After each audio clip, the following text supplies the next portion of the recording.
Yes, welcome everyone to the show. Buying the deep. Bitcoin has been going down on a bearish trend for the past few weeks, past few days or so.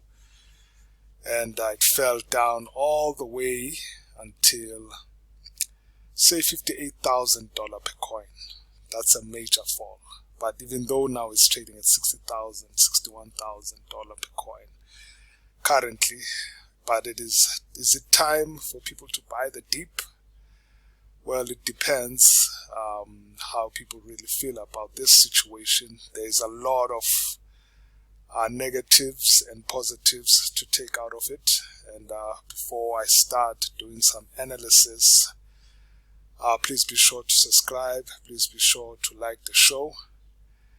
And we're going to be doing some analysis, technical analysis and fundamental analysis about the market as of lately. Cryptocurrency as a whole has been affected, not only just Bitcoin, but the entire crypto space has been affected. You can talk about XRP, BNB, all altcoin traders, all altcoin investors are also affected by the demise of Bitcoin, especially people who have been bullish on the market. So like I said, the market fell from that point right there. Okay, let me just point it out more clearly, more visibly. From that point and to $64,000. There were a lot of speculations that when it was at $65,000, it was time for it to start picking up, but that did not happen at all. But instead, Bitcoin went all the way down. This is my new support level at $58,000 per coin. Whoa, what a huge fall it is. But let us see what are the reasons, some of the reasons that has been causing the crypto or Bitcoin to go all the way down. There's been articles saying a whole of information, giving out information that is crucial, I must say. Bitcoin news today, this is back in the 24th, say about 2 days ago. Just to explain the lead up to this downtrend. So it's about buying the dip. Is it time to buy in this cryptocurrencies or Bitcoin, or people should wait? Should you buy the dip? But let's first see why the dip even happened in the first place. Bitcoin news today: investor anxiety grows. BTC drops below $64,000 per coin. That was the first alarm when it dropped from $64,000 per coin. Though it is at 61, but there was a time where it was at $64 per coin. Then it went down. As you can see, that candlestick right there, it went even further down. This article speaks of Bitcoin BTC slide by 1.70% on Sunday, June 23, ending the session at 63.159. BTC and broader crypto market remained under selling pressure as investors consider the Fed rate path, which is going to be in September. So interest rates are also in mind. There are a lot of elements that are involved in the deepening of cryptocurrencies. On Monday, June 24, U.S. economic indicators and U.S. BTC spot ETF market flow trends require investor attention. So there's been also outflows. There's an explanation that digs into that. The US BTC spot ETF market reflected the mood with the weekly total net outflows, no inflows, I think for the past 7 or 8 sessions, of 544.1 million for the week ending June 21st. So there have been ETF outflows, so there is quite an amount of investors that have been feeling, should I say, threatened or feeling the pressure.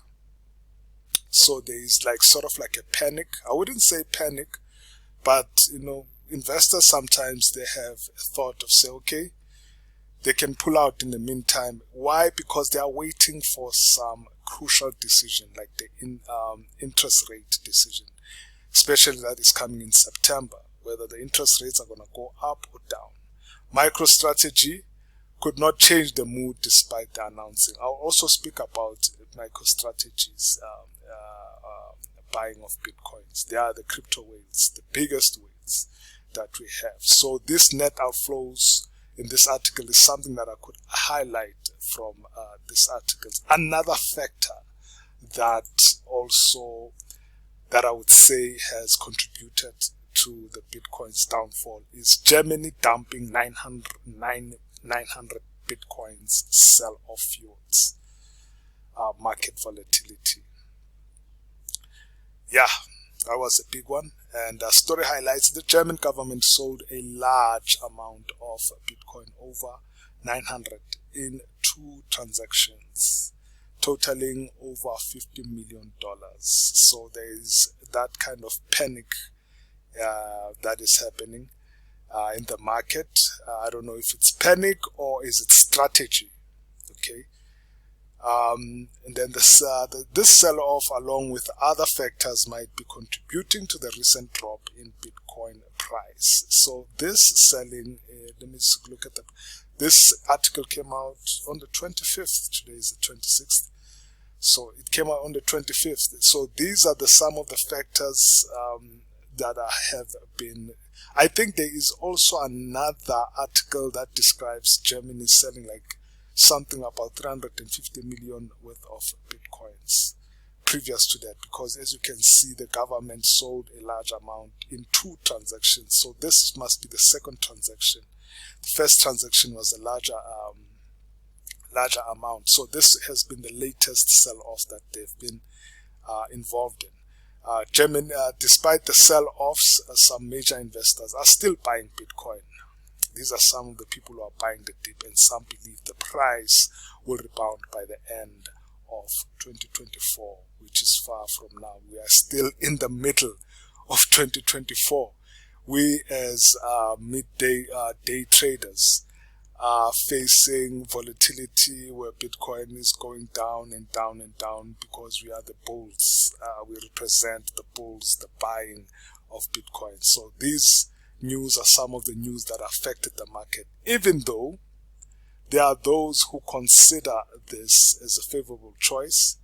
So some investors or traders or holders of Bitcoin are quite positive, like the crypto whales of our time, such as this article. Even though they see this trend going downwards, but they are still positive about the future of cryptocurrencies. So then this article talks about the inflows, the opposite side of it now. Maybe we could see crypto or Bitcoin going up in the next few days, not at the end of the year. That's too far. Today, inflows into largest Bitcoin wallet surge after price. This article is released also yesterday, which was the 25th, unfazed by the market crash, the crash that they speak about, where Bitcoin went down until the level of $58,000 per coin. Major Bitcoin whales are buying the dip.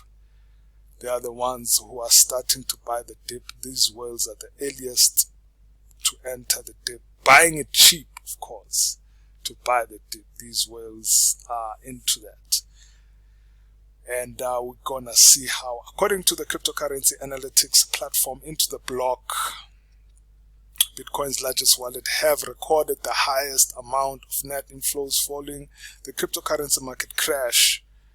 On Monday, these wallets that control at least 0.1% of the total supply scooped up a staggering $436 million worth of Bitcoin. That's just more than what Germany has sold in this past 2 transactions. So sort of like balances the scale at least.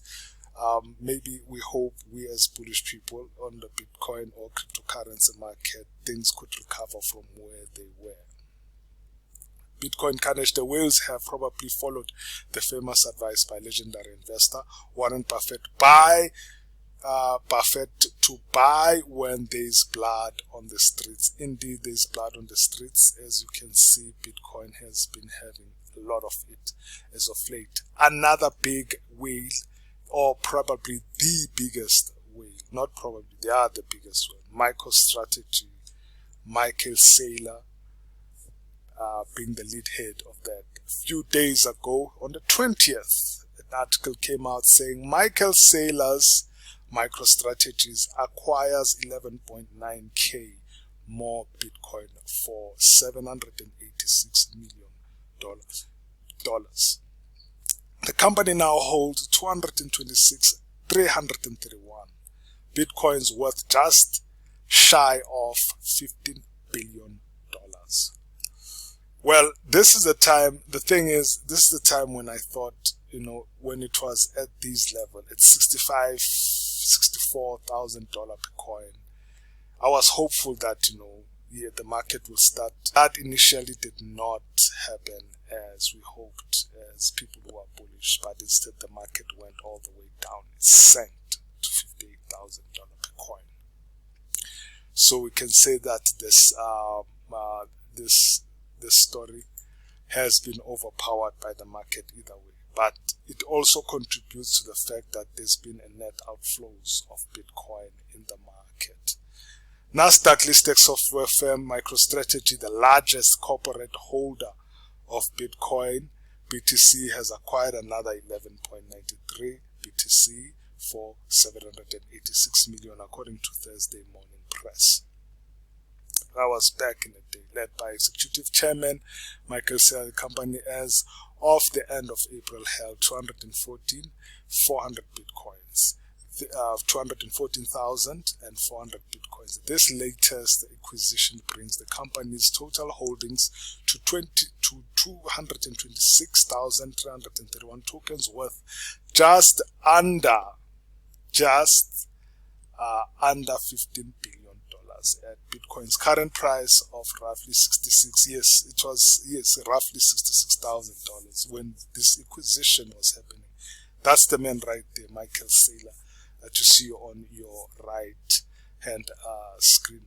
The company's Bitcoins were purchased at an average price of $36,798 each, or roughly 8 billion, 33. So this situation, I thought it would help the market to go up, but it didn't. But there's still more that is going to come. There is still more that is going to affect the market over the few days, over the few weeks, over the few months. We are still not sure that we are in the bull market yet.